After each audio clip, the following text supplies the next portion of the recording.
ازيكم؟ لقيت الجو فيه برد شويه كده، قلت لا. نزلت جبت بطاطا، وقلت بقى ايه اشغل الفرن، اعمل ايه؟ قلت اعمل بيتزا واعمل بطاطا وكده حاجات كده في الفرن. والحقيقه بدات اعمل في البيتزا طبعا الاول عشان تخمر.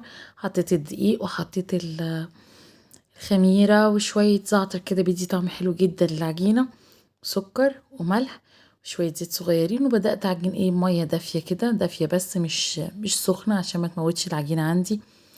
بعد ما خلصت العجينة وسبتها تخمر بقى ايه، جبت البطاطا بتاعتي.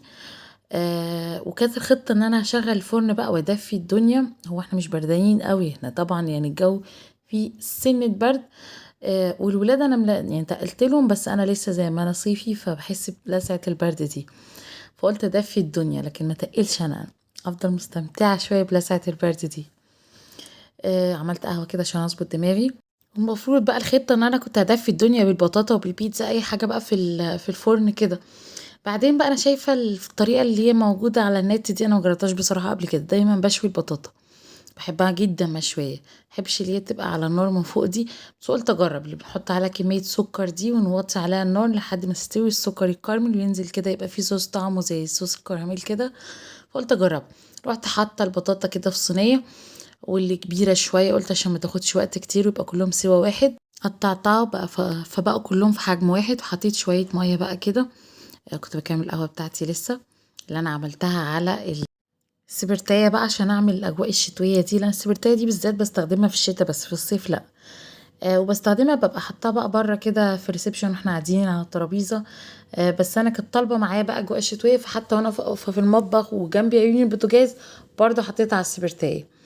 وبعد كده بقى ايه الصلصه بتاعت البيتزا دي، البيتزا العجينه خمرت خلاص.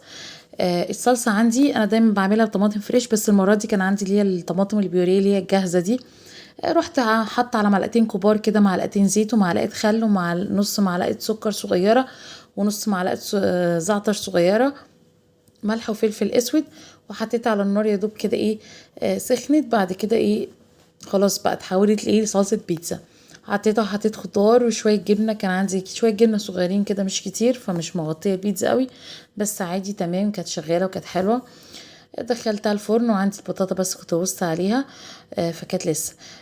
هنا بقى كانت خلاص استوت، بقت طريه جدا، والسكر عندي بقى مع الميه اللي نزلت من البطاطا مع الميه اللي انا حطاها، البطاطا شربتها وبقت طريه وعملت لي صوص كده. صوص زي صوص الكراميل كده.